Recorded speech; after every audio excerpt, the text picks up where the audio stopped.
Hi అండి, నమస్తే. లక్ష్మి కథల ప్రపంచానికి స్వాగతం. ఎద్దనపూడి సులోచనారాణి గారు రచించిన గిరిజా కళ్యాణం అనే నవలను ధారావాహికంగా వింటున్నాం కదండి. ఈరోజు ఈ వీడియోలో మనం పార్ట్ 7 వినేద్దామండి. రాజగోపాలరావు గారు గిరిజని, రవిని ఆ సాయంత్రం ఇంటికి భోజనానికి పిలిచారు. మొదట గిరిజ ఒప్పుకోలేదు. ఎందుకు బాబుగారు, మనలో మనకు ఈ మర్యాదలు అవసరం లేదు అంది. ఎందుకేమిటమ్మా, అసలు భోజనానికి ఎందుకు పిలుస్తారో తెలుసా? ఎందుకు పిలుస్తారట? కలిసి భోజనం చేస్తే ఒకరి పట్ల ఒకరికి ఆత్మీయత పెరుగుతుంది. అందుకే మన పెద్దవాళ్ళు పూజలు, వ్రతాలు, పుట్టినరోజులు, పెళ్లిళ్ళు అంటూ అనేక అవసరాలు ఏర్పాటు చేశారు. మనకి భోజనం పెట్టినప్పుడే అవతల మనిషికి మన మీద ఎంత ఆత్మీయత ఉందో అర్థమవుతుంది. కాస్త ఆలోచిస్తే నీకూ తెలుస్తుంది. కొంతమంది అన్నం పడేసినట్టుగా భోజనం పెడతారు. మరికొంతమంది ఆప్యాయంగా దగ్గర కూర్చుని కొసరి కబుర్లు చెబుతూ పెడతారు. మనిషి ఏదైనా మర్చిపోగలడేమో గాని తన దగ్గర కూర్చుని ఆత్మీయంగా అన్నం తినిపించిన మనిషిని జన్మలో మర్చిపోలేడు. ఒకవేళ ఎప్పుడైనా అలా మర్చిపోతే ఆ వ్యక్తిలో మానవత్వం అనేదే లేదు. పాషాణం అన్నమాటే. ఈ వ్యాపారవేత్తలన్నీ చూడు, వ్యాపారానికి సంబంధించిన ఏ విషయాన్ని మాట్లాడుకోవాలన్నా మేము డిన్నర్ అనో లంచ్ అనో ఏర్పాటు చేసుకుంటాము. ఎందుకో తెలుసా? మితంగా కడుపు నిండిన మనిషికి మనసు స్థిమితంగా ఉంటుంది, స్థిరంగా ఆలోచించగలడు. కలిసి భోజనం చేస్తున్నప్పుడు కోపతాపాలు అంత త్వరగా రావు. తరువాత మనకి పరిచయమైన ప్రతి వ్యక్తిని భోజనానికి పిలవాలని అనిపించదు. మన మీద వాళ్ళ మీద మనకు ప్రత్యేకమైన భావం ఉంటేనే పిలవాలనిపిస్తుంది. నా ప్రాణం నువ్వు రక్షించావు. నిన్ను మా ఇంటికి పిలిచి భోజనం పెట్టాలని నేను అనుకోవడంలో వింతేం లేదు. గిరిజ ఇక మాట్లాడలేకపోయింది. బట్టలు మడత పెడుతూ మౌనంగా ఉండిపోయింది. మిమ్మల్ని భోజనానికి రమ్మనడంలో ఇంకో ముఖ్యమైన విషయం కూడా ఉంది అన్నారాయన. ఏమిటది అన్నాడు రవి. నీకు ఆపరేషన్ చేయడానికి సహాయం చేసిన దయామయుడు, మీ గిరిజ కళ్లల్లో దేవుడు ఆ చంద్రశేఖర్ ఉన్నాడే, ఆ మహానుభావుడు ఎవరో కాదు. తీరా చూస్తే వాడు మా దగ్గరి బంధువే. ఏమిటి? గిరిజ మడత పెడుతున్న చీర వదిలేసి వచ్చింది. నిజంగానా? రవి ఉత్సాహంగా అడిగాడు. నిజంగానే. గిరిజ మరి ఆ మహానుభావుణ్ణి చూడాలి అనుకుంది కదా, చూపించి తీరాలని అనుకున్నాను. నేను నిన్న వెళ్ళగానే మా మేనేజర్ని, సాయన్నిని పోస్టాఫీస్ మీదకి దండయాత్ర పంపించాను. మీరా వ్యక్తి ఎవరో చెబుతారా, చెప్పరా? చెప్పినట్టయితే సంతోషంతో మీకు 1116 రూపాయలు కానుకగా ఇచ్చుకుంటాను. చెప్పకపోతే మీ పై అధికారులు మాకు తెలుసు, ఏ విధంగా మీ ఉద్యోగం ఊడబెటాయించాలో అన్నాను. పాపం వాళ్ళసలు బెదిరింపు వరకు రానేలేదు. మా కానుకకే సంతోషపడి ఆ వ్యక్తి వివరాలు చెప్పేశారు. తీరా చూస్తే ఆ మహానుభావుడెవరో కాదు, మా బంధువే, మా రక్తం పంచుకు పుట్టినవాడే. బాబుగారు, నిజంగానా? గిరిజ పట్టలేని ఆనందంతో అడిగింది. రాజగోపాలరావు గారు గిరిజ ముఖంలో వెలుగుతున్న సంతోషకాంతులను తదేకంగా చూస్తున్నారు. గిరిజ అంటుంది, ఆయన కనిపిస్తే ఒక్కసారి ఆయన పాదాలకు నమస్కరించాలని ఉంది. నా తమ్ముడికి ప్రాణభిక్ష పెట్టిన వారి రుణం నా జన్మలో తీర్చుకోలేను అని చెప్పాలనుంది. చెబుదూ గాని నీకు ఆ క్షణం వచ్చేటట్టు నేను సాయం చేయగలననే నా ఈ తాపత్రయమంతా. ఆయన ఎలా ఉంటారు బాబుగారు? రవి కుతూహలంగా అడిగాడు. ఎలా ఉంటాడా? ఆయన క్షణం సేపు గుర్తు చేసుకుంటున్నట్టు ఆగారు. తరువాత వర్ణించి చెప్పాడు. వయసు 50 సంవత్సరాలు పైబడే ఉంటాయి. బట్టతల, నల్లగా ఉంటాడు. నస్యం పీల్చే అలవాటుంది. పొట్టిగా బక్కగా ఉంటాడు. రవి చేదు తిన్నట్టుగా ముఖం పెట్టాడు. అరే, నేనేదో సినిమా హీరోలా ఊహించుకున్నాను. ఎందుకంటే సినిమాలో హీరో లాంటి వాళ్లే అలాంటి పనులు చేస్తారేమో. గిరిజ రవి తల మీద చెయ్యేసింది. ఛీ, ఏమిట్రా అది? ఆయన రూపం మనకెందుకు? ఆయన గొప్ప మనసుకి దండం పెట్టాలి. గిరిజ కళ్లల్లో రవ్వంత కూడా ఆరాధనాభావం తగ్గకపోవడం ఆయన గమనించారు. అందుకే ఆయన ఎవరితోటూ కలవడు. ఆడవాళ్లతో అసలే మాట్లాడడు. అసలు చాలా కోపిష్టి. ఎవరైనా పొగిడితే చర్రున ఏదో ఒకటి అంటాడు. ఆయనను కూడా భోజనానికి పిలిచాను. మీరు ఆయన్ని చూడగానే ఎక్కువేం మాట్లాడొద్దు. మీ రుణం తీర్చుకోలేమండి. మీరు మాకు చాలా సాయం చేశారు అంటే చాలు. గిరిజా, రవి అలాగే అన్నట్టు తలూపారు. గిరిజ అంది, బాబుగారు, మేమే రకంగానైనా ఆయనకి సహాయపడే అవకాశం దేవుడు కలగజేస్తే ఎంత బాగుంటుంది. చెప్పు అనుగా, ఆయన ఎవరితోనూ అసలు కలవడని, ఏ అవసరం వచ్చినా ఎవరి సహాయం తీసుకోడు. గిరిజ తలూపింది. ఆయన ఉత్తరం ధోరణిలోనే ఆ ప్రత్యేక వ్యక్తిత్వ మనుషులకి ఎడంగా ఉండాలి అనుకునే దూరం స్పష్టంగా తెలుస్తుంది అంది. సాయంత్రం కారు పంపిస్తాను, మీ ఇద్దరూ రండి అని చెప్పి రాజగోపాలరావు గారు వెళ్ళిపోయారు. గిరిజ వెంటనే కూర్చుని మధుకి ఉత్తరం రాసింది. మధు, నువ్వు రాసిన ఉత్తరం అందింది. రవి కోలుకున్నాడు. 4-5 రోజుల్లో డిశ్చార్జ్ చేస్తామని అంటున్నారు. నువ్వెలా ఉన్నావు? నీ కొత్త ఉద్యోగం ఎలా ఉంది? నేను కిందటిసారి ఉత్తరంలో కూడా రాశాను, నువ్విక్కడికి రాలేనందుకు నువ్వు అంతగా బాధపడొద్దు అని. నాకిక్కడ ఏ లోటు లేదు. దేవుడి దయ వల్ల రాజగోపాలరావు గారి పరిచయం లభించింది కదా, ఆయన అండగా ఉన్నారు. డబ్బు ఎటూ ఇబ్బంది లేదు. మధు, ఈరోజు ఒక అద్భుతమైన సంఘటన జరిగింది. నాకు సాయం చేసి రవికి ప్రాణం పోసిన ధర్మాత్ముణ్ణి నేను రేపు చూడబోతున్నాను. ఆయన ఎవరో కాదు, రాజగోపాలరావు గారి దగ్గర బంధువేనట. ఆయన్ని చూడబోతున్నానన్న ఆనందం ఎంతో సంతోషంగా ఉందో. రాజగోపాలరావు గారు సాయంత్రం నన్ను, రవిని ఆయన ఇంటికి భోజనానికి పిలిచారు. అక్కడికి ఆయన కూడా వస్తున్నాడట. ఆయనని చూడగానే తిరిగి రాగానే నీకు ఉత్తరం రాస్తాను. మధు, ఏ చిన్న విషయం జరిగినా నీకు చెప్పాలనిపిస్తుంది. అది సంతోషంగాని, దుఃఖంగాని, బాధగాని, కోపంగాని నీతోనే పంచుకోవాలి అనిపిస్తుంది. నేను ఎన్నోసార్లు ఇలా ఎందుకు అనిపిస్తుంది అని నాలో నేనే తర్కించుకుంటాను. నా అంతరాత్మ ఏమని జవాబిస్తుందో తెలుసా? మధుమూర్తి నీ ప్రాణమిత్రుడు, నీ మంచి చెడ్డలు అతను తన సొంతం అన్నట్టుగా భావిస్తాడు అంటుంది. అదే నిజమైతే నేనెంత అదృష్టవంతురాలిని కదూ. ఈ ప్రపంచంలో డబ్బు సంపాదించుకోవచ్చు, పేరు సంపాదించుకోవచ్చు, కానీ మంచి మిత్రుల్ని సంపాదించుకోలేము.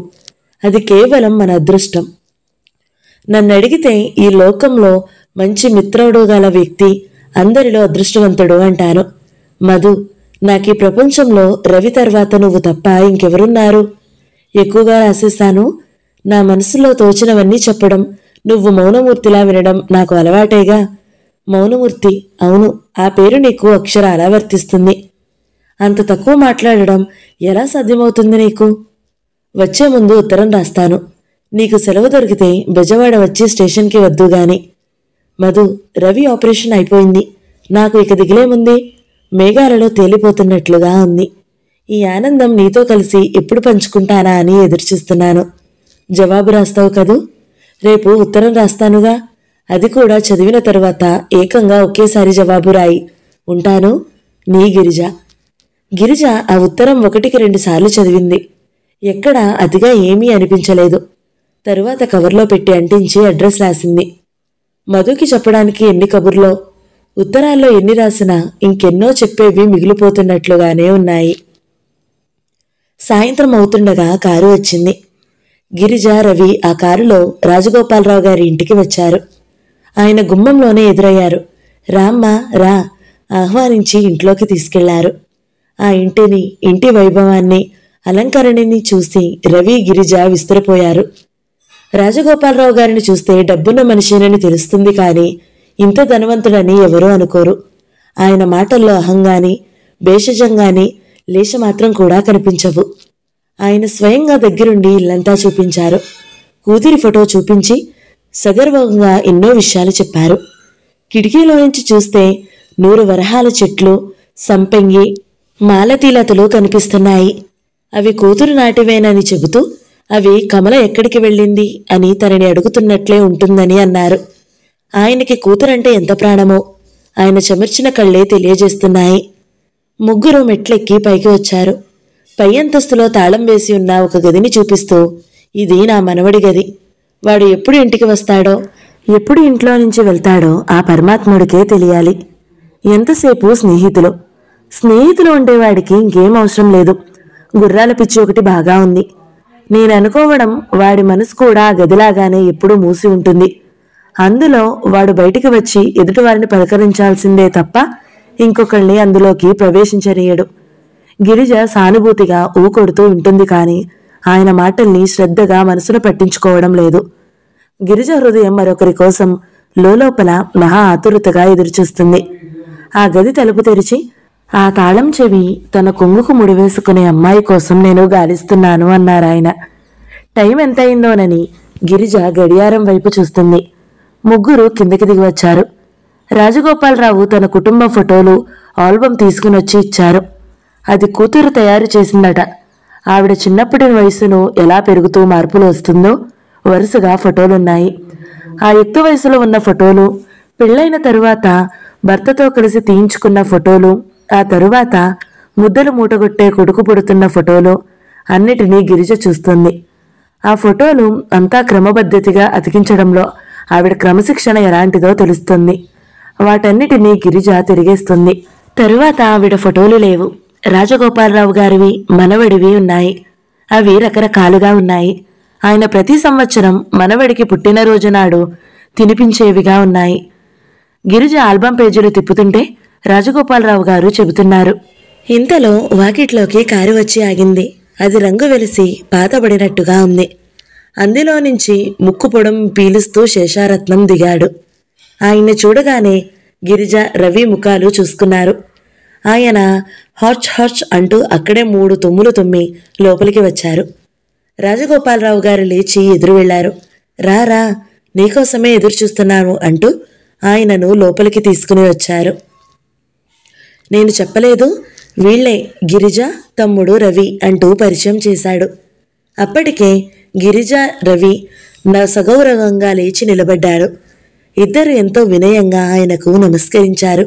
కూర్చో, నేనిప్పుడే వస్తాను అంటూ రాజగోపాలరావు గారు లోపలికి వెళ్లారు.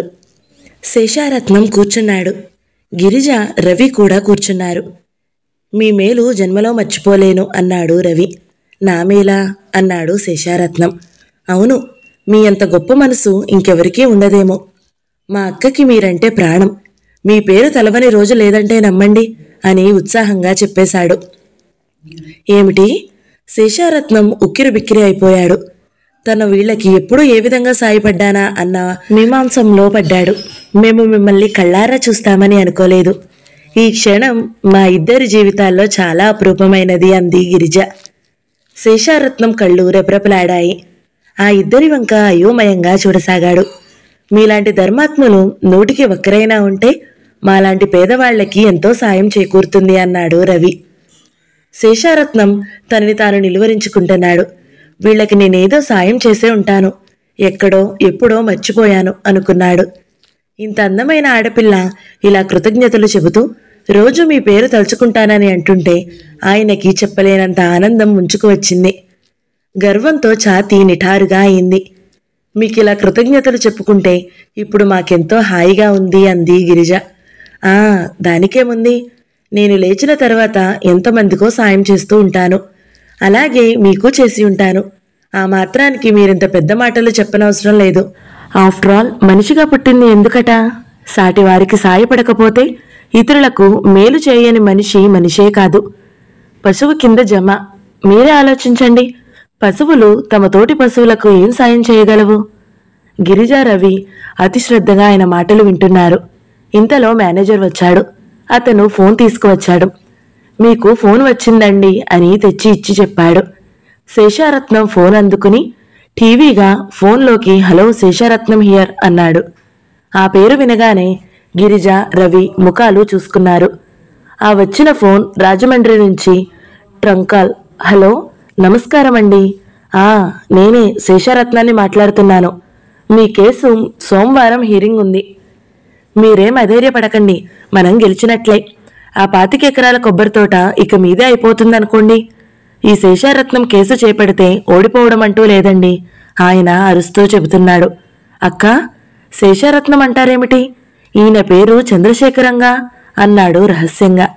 ఏమోరా, అసలు పేరు ఇదేనేమో, అది పెట్టుకున్న పేరేమో. అలాగే, తమరికి సోమవారం రాత్రి ఫోన్ చేస్తాను. శేషారత్నం ఫోన్ పెట్టేశాడు. ఇంతలో పోట్కోలోకి తెల్లటి ఫియట్ కార్ వచ్చి ఆగింది. డోర్ తెరుచుకుని అందులో నుంచి తెల్లటి బట్టలతో చక్కటి క్రాఫ్ట్తో ఒక యువకుడు దిగడాడు. అతను ప్రతి పనిలోనూ ఒక విధమైన తొందర ఉన్నట్టుగా అతను కారులోంచి మెరుపులా దిగాడు. త్వరగా హాల్లోకి వచ్చాడు.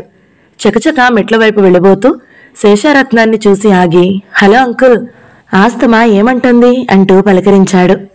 అక్కడ సోఫాలో కూర్చుని ఉన్న అపరిచితుల మీద అతని దృష్టి పడగానే తటపటాయింపుగా చూస్తూ తాతయ్య ఎక్కడా అంటూ వెళ్ళిపోయాడు. ఇదిగో ఇలా రా ఒకసారి. శేషారత్నం చెయ్యి ఊపి పిలిచాడు. మెట్లు ఎక్కి వెళ్లబోతున్న చందు ఆగి ఆయన దగ్గరికి వచ్చాడు. శేషారత్నం గిరిజని పరిచయం చేశాడు. చూడు, ఈ అమ్మాయి పేరు గిరిజ, ఇతను రవి, ఈ అమ్మాయికి తమ్ముడు. నాకు గుర్తులేదు, కానీ నేనెప్పుడో వీళ్ళకి సాయం చేశానట అన్నాడు సగౌరవంగా. చందు కనుబొమ్మలెత్తి ఆశ్చర్యం నటించాడు. అంకుల్, మీరా? సాయమా? ఆంటీకి తెలిసే చేశారా లేక రహస్యంగానా? భార్య ప్రసక్తి రాగానే శేషారత్నం ముఖం చిన్నబోయింది. ఏం ఆవిడ అంటే నాకు భయం అనుకున్నావా? ఆయన గిరిజకి చందును పరిచయం చేశారు. ఇతను రాజగోపాలరావు గారి ముద్దుల మనవడు, పేరు చంద్రశేఖర్. చంద్రశేఖరా? గిరిజా రవి ఇద్దరూ అప్రయత్నంగా ఒకేసారి అనేశారు.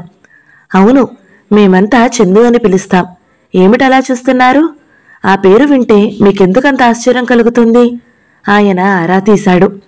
రవి, గిరిజ ముఖాలు చూసుకున్నారు. ఇంతలో రాజగోపాలరావు గారు అక్కడికి రానే వచ్చారు. ఆయన మనవడిని చూడగానే, చందు, నువ్వు వచ్చావా? రావేమో అనుకున్నాను. చూడు, ఈ అమ్మాయి ఎవరో తెలుసా? ఆ రోజు విజయవాడ ప్లాట్ఫామ్ మీద నా ప్రాణాలు రక్షించిన దేవత అని చెప్పానే, ఈ అమ్మాయే గిరిజ. చందు ఒకసారి గిరిజ వైపు ఆసక్తిగా చూశాడు. నిజంగానా? అతను వెంటనే 2 అడుగులు ముందుకు వేసి గిరిజకి అభిముఖంగా వచ్చాడు. తాతయ్య మీ గురించి ఎంతా చెప్పారు. Thank you very much. నేను మీకు చాలా రుణపడి ఉన్నాను. మీ మేలు జన్మలో మరువలేను అన్నాడు. రవి ఉండబట్టలేనట్లుగా శేషారత్నాన్ని అడిగాడు. మీకు శేషారత్నం పేరుగాక ఇంకో పేరేదైనా ఉందా? నాకు ఇంకో పేరు పెట్టుకునే కర్మేముంది? శేషారత్నం మా అమ్మమ్మ పేరు. పెద్దన్న తరువాత మార్చుకుందామని చూశాను, కానీ ఆ పేరు వచ్చొచ్చింది. BA ఫస్ట్ క్లాస్లో పాస్ అయ్యాను. లాలో త్వరగా సీటొచ్చింది. ప్లీడర్ వృత్తి మొదలుపెట్టిన తరువాత ఇక డబ్బుకి ఎన్నడూ తడుములాటలేదు. ఎందుకలా అడిగావు? ఏం లేదు. ఎందుకంటే రవి నెసిగాడు. ఎందుకో నేను చెప్పనా? రాజగోపాలరావు గారు కల్పించుకున్నారు. రవికి వైద్య సహాయం కోసం గిరిజ పేపర్లో ఇచ్చిన ప్రకటనకి చంద్రశేఖర్ అనే ధర్మాత్ముడు 2000 రూపాయలకి డీడీ పంపించాడు. అందుకని. అవునా గిరిజ?